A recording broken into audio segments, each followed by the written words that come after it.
নমস্কার। আজকে বলবো সেপ্টেম্বর মাসে আমি সেপ্টেম্বর মাসটা নিয়ে আলোচনা করব। কিন্তু সেপ্টেম্বর মাসে মাসিক রাশি আপনাদের ফলো করার জন্য দিয়েছি। ফলো করার জন্য আমি ১ নম্বর ব্যাখ্যা করে দিয়েছি। আর্থিক যা দিয়েছি, স্বাস্থ্য দিয়েছি, কেরিয়ার দিয়েছি, সব দিয়েছি। কিন্তু এই যে আলোচনাটা করছি এটা বিশেষ সংযোজন, এক্সট্রা সংযোজন বলতে পারেন। কেননা এমন কিছু আলোচনা যেটা গুলো দেবো, রাশি নেই ১২টা রাশি দেবো আপনাদের কাছে আমি। এটা হচ্ছে এক্সট্রা সংযোজন কেন? তাহলে বলুন দাদা আপনি এছাড়া আদার্স আবার কি দেবেন?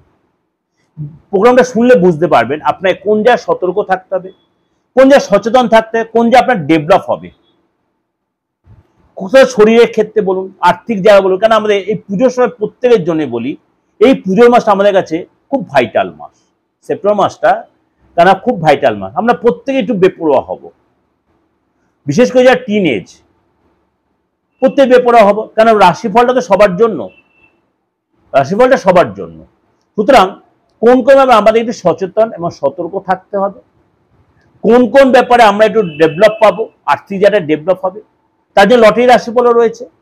কেরিয়ার নিয়েও দিয়েছি, কোন কোন রাশির জন্য কেরিয়ার যা ভালো বা কোন, এটা দিয়েছি।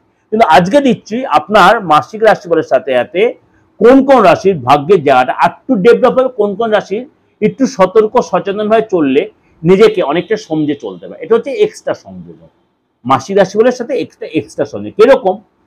সেপ্টেম্বর মাসেই, মাসের শুরুতেই বুধ সূর্য কেতুর জুতি তৈরি হবে সিংহ রাশিতে। দীর্ঘই যোগ তৈরি আমি আলোচনা করেছি। এই মাসে থাকবে সূর্যগ্রহণ, এই মাসে রয়েছে চন্দ্রগ্রহণ, এই মাসে রয়েছে শ্রাদ্ধপক্ষ, এই মাসে রয়েছে দেবীপক্ষ, এই মাসে রয়েছে নবরাত্রি। অর্থাৎ মেষ থেকে মিন কিরকম যাবে সেটা নিয়ে আলোচনা। অর্থাৎ ১৩ তারিখ তুলা রাশিতে, আপনার কন্যা রাশিতে, তুলা রাশিতে গোচর করে মঙ্গল। ১৫ই সেপ্টেম্বর সিংহ রাশিতে প্রবেশ করবে শুক্র।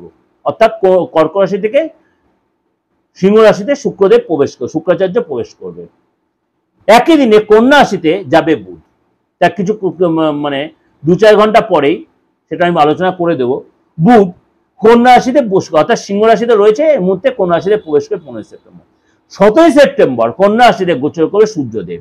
অর্থাৎ এই যে মেজর ট্রানজিট, এটা আপনার ক্ষেত্রে এর মধ্যেই পালিত হবে দুর্গাপূজা, অর্থাৎ শারদীয় উৎসব আমাদের মহালয়া এবং সর্বপিত্র অমাবস্যা এই বছরে, এবং এই বছরে মানে শেষ সূর্যগ্রহণও কিন্তু এই ২১ তারিখেই হবে।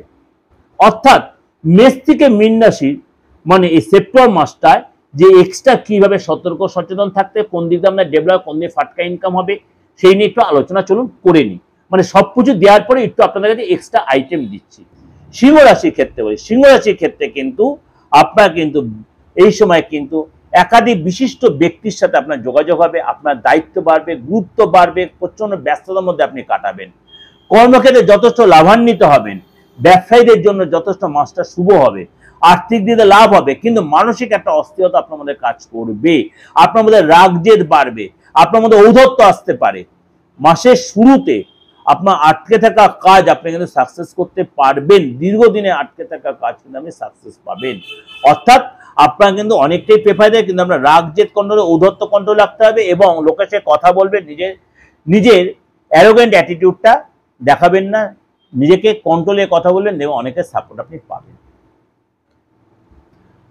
এই যে আপনাদের কাছে আমি প্রেজেন্টেশনটা দিলাম এতগুলো গো রাশির বেশ করে, একদম ১২ রাশির বেশ করে, অবশ্যই আপনাদের দেখবেন এই যে একটা বলছি আমি এক্সট্রা সংযোজন, বারে বারে বলছি এক্সট্রা সংযোজন, এটা আপনাদের পুজোর একটা বোনাস বা বেনিফিট হিসেবে দিলাম আমি।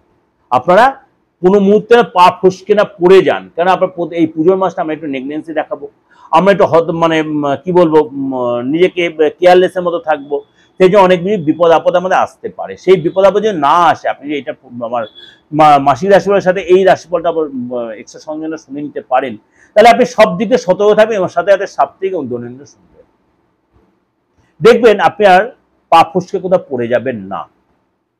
যদি দেখছেন এত কিছুর পরও আপনার চাপ আসছে, একদম আপনি নিজের অ্যাস্ট্রোলজি চলে যান, সাপোর্টটা নিয়ে নিন।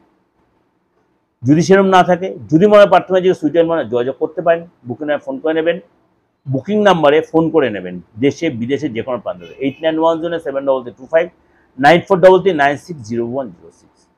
দেশে বিদেশে যে কোনো সময় আপনার ডেট অফ বার্থ থাকুক নাই থাকুক, যেরকম আপনারা যোগাযোগ করছেন বিদেশ থেকে অনলাইনে, সেরকম আপনি যোগাযোগ করতে হবে। এবং কোনো রেমেডি যে পাঠাচ্ছি কুরিয়ার মাধ্যমে, সে আপনাকে আমি পাঠিয়ে দিতে পারবো। বা আপনার বাস্তু কোনো প্রতিকার, ফ্যামিলিগত কোনো আইনি কোনো সংক্রান্ত ঝামেলা, যে কোনো এনি টাইপ অফ প্রবলেম আপনি অবশ্যই সলভ করে দেবেন। এই যে সময়টা আগামী একটা মাস, এই 1 তারিখ থেকে আপ টু একদম কালী পূজা আপনার জন্য কিন্তু তন্ত্রমদের কাজ করে জন্য একদম ফ্যান্টাস্টিক সময়। আপনি সেই শোটা কাজে লাগাতে পারেন। নমস্কার, ভালো থাকবে।